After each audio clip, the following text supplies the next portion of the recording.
Hello, good evening, नमस्कार। Iran threatens to raze Israel to the ground, यानी Iran ने ऐसा धमकी दिया है कि इजराइल को जमींदोज कर देंगे, यानी ज़मीन पर गिरा देंगे। स्पेशली उनका राजधानी जो तेल अवीव है ना, और हाइफा को भी इन्होंने ऐसा धमकी दिया है। क्यों ऐसा धमकी दिया? क्योंकि ईरान अभी तैयारी कर रहा है, ऑलरेडी अप्रूव कुछ तैयारी कर रहा है, क्या ऑपरेशन ट्रू प्रोमिस 3 है ना। ऑपरेशन ट्रू प्रोमिस 3 तैयारी कर चुका है और इन्होंने धमकी दिया है कि अब इजराइल को खत्म कर देंगे। आपको पता है कि मिडिल ईस्ट में ईरान एक बहुत बड़ा रोल प्ले करता है। कई इंटरनेशनल आप प्लेलिस्ट में देखेंगे तो उसमें वीडियो में मैं डिस्कस कर चुका हूँ, क्लियर। और पूरा मिडिल ईस्ट जो है शिया और सुन्नी में बटा पड़ा है और इसमें बड़ा रोल निभाता है या ईरान। हालांकि इजराइल ने भी इसके जवाब में बोला है कि ठीक है, हम तैयार हैं, हम कर रहे हैं, है ना। तो यही सारा मिडिल ईस्ट का स्थिति अभी जो हमास और इजराइल के बीच में, यानी गाजा पट्टी का जो मिलिटेंट ग्रुप है हमास और इजराइल के बीच में अभी सीज फायर हुआ है। अभी इतने साल युद्ध के बाद जो अक्टूबर 2023 से ही चल रहा था, सीज फायर हुआ है। एक दूसरे को जो होस्टेज पकड़ रखे हैं वह एक दूसरे को एक्सचेंज कर रहे हैं। उसी में या ईरान का यह धमकी आया है कि इजराइल को जमीन तोज कर देंगे, है ना, यानी रेज टू द ग्राउंड। तो इससे क्या होगा कि मिडिल ईस्ट का अभी स्थिति और भी खराब होने वाला है। यही सब अभी आज डिस्कस करेंगे। अभी चलिए शुरू करते हैं। या अब टेंशन जो एस्केलेट करेगा और बढ़ रहा है ईरान और इजराइल के बीच में, या एकदम इंटेंसिफाई हो रहा है, क्योंकि थ्रेट अभी ना धमकी, रिसेंट धमकी और मिलिट्री एक्शन जो ईरान के तरफ से दिया गया इजराइल को, वह चिंता का विषय है। यानी अब आने वाला संभावना है कि मिडिल ईस्ट में एक और संघर्ष होने की तैयारी हो रही है ईरान और इजराइल के बीच। हालांकि इससे पहले ईरान 2 बार, यानी एक ऑपरेशन ट्रू प्रोमिस और ऑपरेशन ट्रू प्रोमिस 2, और अब तैयारी हो रहा है ऑपरेशन ट्रू प्रोमिस 3 का, क्लियर। अब देखिए मिडिल ईस्ट का थोड़ा सा स्थिति देखिए। यहाँ जो ईरान है ना, या शिया बहुल है, यानी पूरे मिडिल ईस्ट जो है 2 सेक्ट में बंटे पड़े हैं, या शिया बहुल।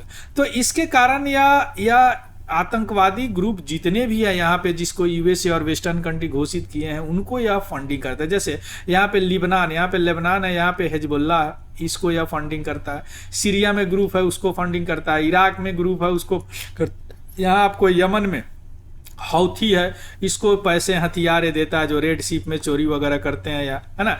इसके अलावा यहाँ पे जो गाजा पट्टी में जो क्या बोलते हैं हमास है, हालांकि हमास तो सुन्नी है लेकिन फिर भी इसको सपोर्ट करता है।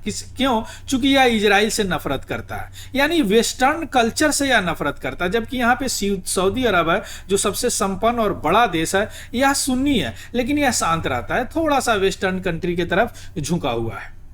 हालांकि तो मिडिल ईस्ट लेकिन वेस्टर्न कंट्री की तरफ झुका हुआ। तो इन्होंने यह धमकी दिया है किसको? इजराइल को, कि हम आपके तेल अवीव को जमींदोज कर देंगे, क्लियर। चलिए अब ईरान का जो धमकी है और उनका जो मिलिट्री रुख है, यानी मिलिट्री पोस्चर है, उसके बारे में थोड़ा सा चर्चा कर लेते हैं। उन्होंने ऑपरेशन ट्रू प्रोमिस 3 करने का वादा किया है अभी, यानी Islamic revolutionary guard corps IRGC का जनरल का नाम है इब्राहिम जब्बारी। उन्होंने यह घोषणा किया है, प्लान घोषणा किया है कि ऑपरेशन ट्रू प्रोमिस 3 या अनाउंस कर दिया इसका प्लान। अभी ऑपरेशन ट्रू प्रोमिस किसके खिलाफ हो रहा है? इजराइल के खिलाफ। और इसका एम क्या होगा, लक्ष्य क्या होगा? डिस्ट्रॉयड इजराइल को बर्बाद कर देना और तेल अवीव और हाइफा को जमींदोज कर देना, यानी नीचे गिरा देना, रेज टू द ग्राउंड। तेल अवीव और हाइफा और जेरूसलम 3 बड़े शहर है इजराइल का, है ना। तो यह तो राजधानी और हाइफा बहुत बड़ा पोर्ट है, बहुत विकसित शहर है, ये इन दोनों को खत्म कर देंगे, यानी इजराइल को ही खत्म कर दिया। बड़े बड़े इनका जो इकोनॉमिक रिसोर्स है खत्म हो जाएगा तो इजराइल खत्म हो ही जाएंगे। इसके लिए इन्होंने मिसाइल का प्रोडक्शन अभी इंक्रीज कर दिया, मिसाइल बनाना ज्यादा शुरू कर दिया। और ईरान को ऐसा रिपोर्ट है कि वह मिसाइल प्रोडक्शन कैपेबिलिटी बढ़ाने के लिए चाइना से 1000 टन का शिपमेंट मंगाया। रॉकेट फ्यूल का जो केमिकल बनाया, जो रॉकेट फ्यूल बनते हैं, वह केमिकल का 1000 टन का शिपमेंट बनाया। कहां से? चाइना से। इसके अलावा इन्होंने अनवेल किया है, ओपन किया है, एक new underground missile base design कर रहे हैं, जो कि स्ट्रेटेजिक साउदर्न वाटर में होगा। ये इनका हो गया मिसाइल प्रोडक्ट, जो कि ऑपरेशन ट्रू प्रोमिस या पूरे टारगेट से और पूरे यानी सारे हथियार तैयार करके या करने की बात कर रहे हैं ईरान। और इनका एम है कि इजराइल को इस बार खत्म कर देना। इसके लिए चाइना से भी इन्होंने यह केमिकल मंगाया है रॉकेट फ्यूल के लिए। इसके अलावा अंडरग्राउंड यानी बना रहे हैं साउदर्न वाटर में स्ट्रेटजिक एक अंडरग्राउंड बेस बना रहे हैं मिसाइल का। क्लियर? यह देखिए, अब हम आते हैं ऑपरेशन ट्रू प्रोमिस 1 की थोड़ा चर्चा कर लेते हैं। यह तो 3 है। ऑपरेशन ट्रू प्रोमिस 1 अप्रैल 1 को चालू हुआ, 1 अप्रैल है ना 2024 को। इसमें क्यों चालू हुआ कि इजराइल ने क्या किया कि इनके ईरान कॉन्सुलेट थे डैमेस्कस में, वहां पे हमला कर दिया, एयर स्ट्राइक किया, जिसके जवाब में इन्होंने यह हमला किया। और पहली बार 50 साल में यह खुल के लड़े, किससे? इजराइल से खुल के लड़े, एकदम आमने सामने, जिसमें 36 cruise missile, 110 surface to surface missile और 185 ड्रोन का इस्तेमाल किया गया, है ना। कुछ इजराइल का नेवाटिम एयरफोर्स है, बेस है, वो भी कुछ डैमेज हुआ। और इजराइल को हेल्प किए थे क्या? यूएसए, यूके, फ्रांस और जॉर्डन भी उसको हेल्प किए थे, help for the repelling the attack by this. Clear? तो यह हो गया क्या? Operation true promise 1। क्लियर? अब आते हैं operation true promise 2। Operation true promise 2 यह अक्टूबर में शुरू किया गया, 1 अक्टूबर को। यह क्यों हुआ था शुरू? क्योंकि यह जो इजराइल का जो हमास के पॉलिटिकल ब्यूरो चीफ थे इस्माइल हानिया, और हिजबुल्लाह सेक्रेटरी जनरल थे Hassan Nasrallah, and IRGS general से अब्बास नीलफोरस, है ना, इनका हत्या कर दिया था इजराइल। तो इसके लिए ईरान ने क्या किया था? यह ऑपरेशन ट्रू प्रोमिस शुरू किया था, जिसमें 200 से ज़्यादा मिसाइल ऑपरेशन किए गए। ऐसा IRGC यानी ईरान क्लेम करता है कि लगभग 90% मिसाइल जो टारगेट पे हिट किए, यहाँ से मिसाइल चलाया गया था, टारगेट पे हिट किए थे। क्लियर?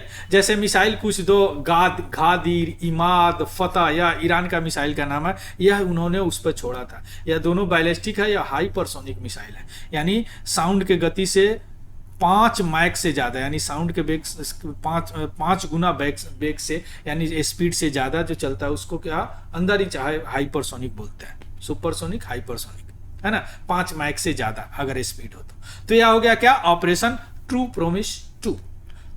अब अभी जो धमकी दिया है ऑपरेशन ट्रू प्रोमिस 3। अब आते हैं इजराइल का रेस्पॉन्स की थोड़ा सा बात कर लेते हैं और प्रिपेयर्डनेस, उनकी तैयारी का।